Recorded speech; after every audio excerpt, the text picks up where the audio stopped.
Okay, let's take a deep dive into this really fascinating material you shared about Mars. Today, we're shifting focus, we're leaving Earth behind, and we're not just going to Mars, but sort of beneath its surface. Your sources point to this surprising find from the NASA rovers hidden away in the Martian bedrock. That's right. We're zooming in on one particular mineral, and it's probably not the opal you're thinking of, the sparkly gemstone kind. Yeah. This is different. It's opaline silica. And the really crucial thing about this stuff, it absolutely needs water to form. No water, no opaline silica. Right. And that immediately raises the big question, doesn't it? Where there was water, could there have been life? So that's our goal for this deep dive, really, to unpack what NASA actually found with this mineral.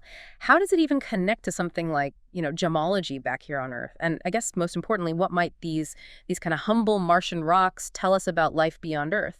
All based on the sources you've brought. Sounds good. Let's dig in. Okay, so picture this scene, and this isn't just made up. It's based on real stuff that happened at JPL, NASA's Jet Propulsion Lab. Imagine it's late, maybe quiet in the lab, just the hum of machines. Someone's watching data coming back from Curiosity, the rover. It's looking at this specific crack in the bedrock, B14, near the bottom of Mount Sharp and Gale Crater. Yeah, just another shift monitoring Mars, routine data streaming in. Exactly. And the first readings look, well, pretty standard for Mars. You've got basalt signatures, dust, maybe some olivine, the usual suspects. But then something shifts in the spectrometer readings. There's a spike, an anomaly. So the scientists watching, they run the scan again. Yep, spike's still there. They pull up the detailed spectrographic data, and there it is. Clear as day. A really distinct peak in the infrared, right around 9 microns.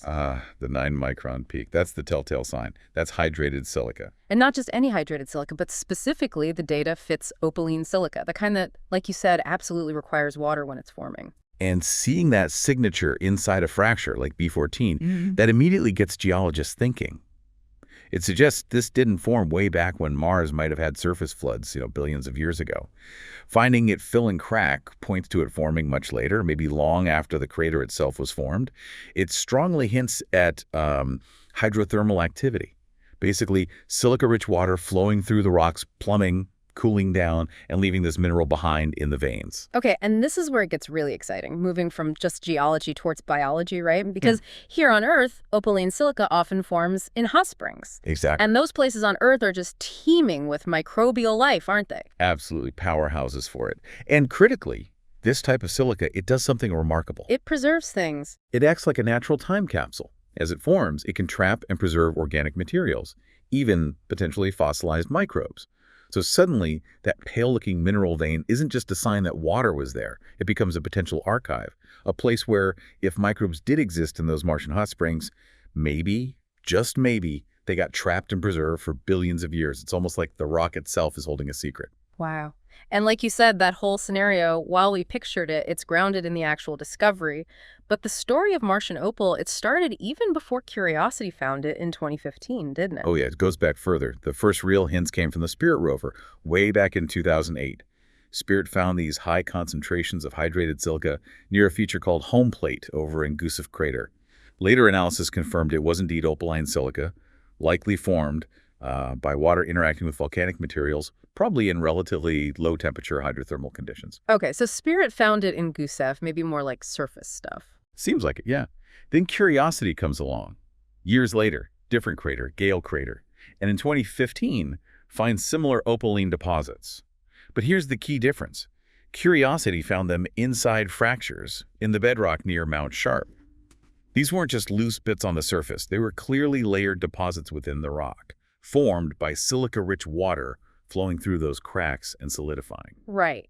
Finding it in the cracks is the crucial bit. It means a different kind of water activity was happening. Exactly. It suggests liquid water wasn't just around during that ancient early wet period on Mars we hear a lot about.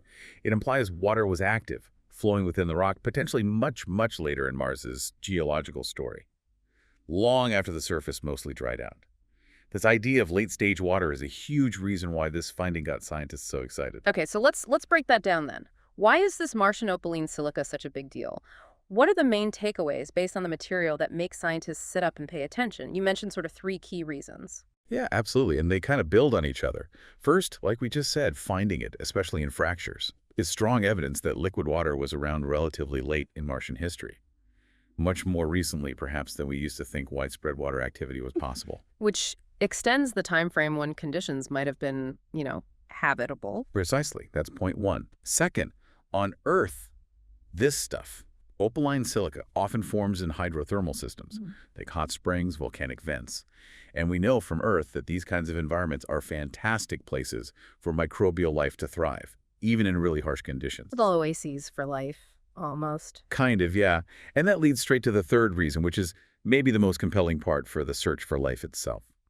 Opaline silica is amazing at trapping and preserving organic molecules. It can even entomb entire fossilized microbes within its structure as it solidifies. Think about fossil hot springs on Earth, how well things can be preserved.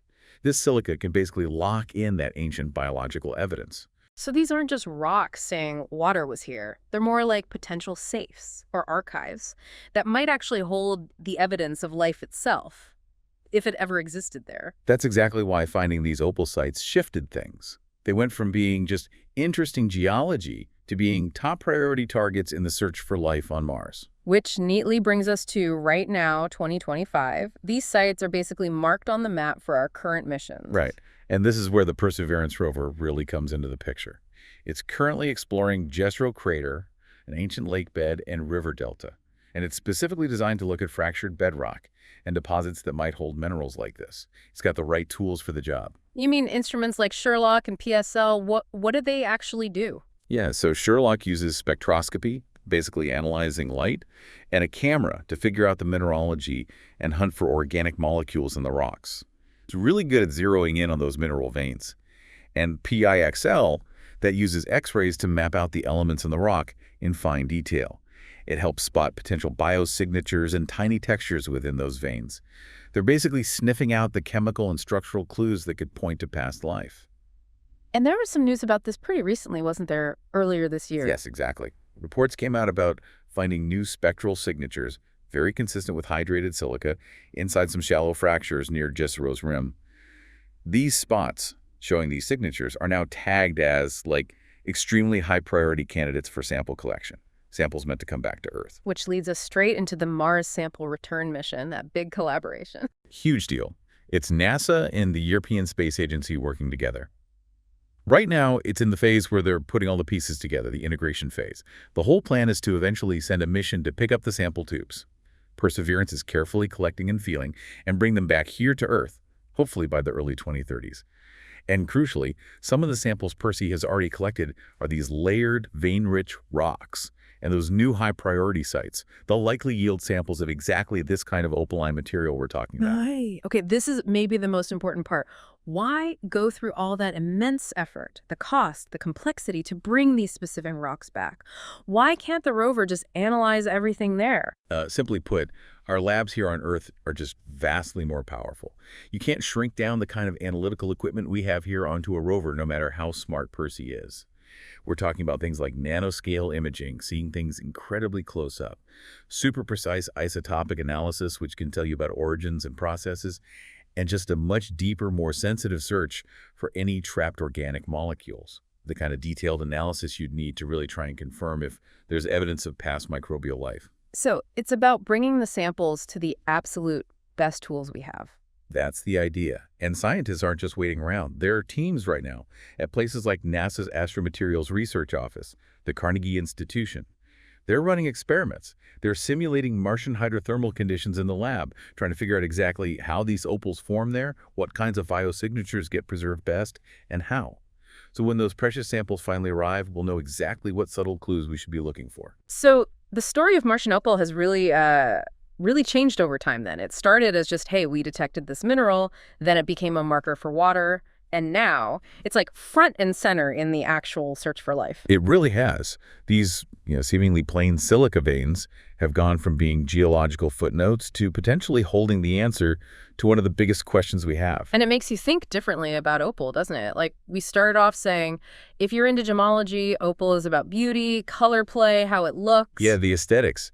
But this Martian opaline silica, it takes on a whole other meaning. It's not about looking pretty. It becomes this vessel holding deep time, a witness to ancient Martian environments.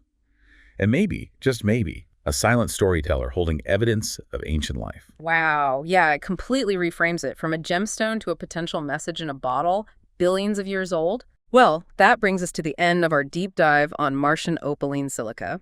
We've traced it from that imagined moment in the JPL lab through the actual discoveries by Spirit and Curiosity, dug into why it's so significant, looked at how Perseverance is hunting for it now, and peered ahead to the promise of Mars sample return. It's amazing to think these quiet veins of silica in Martian rock could hold such monumental answers. The samples are there, collected, just waiting for their ride home. Yeah. And that leaves us, and leaves you, with this final thought pulled from everything we've discussed today. Think about those sealed sample tubes sitting on the surface of Mars right now, the ones Perseverance has prepared.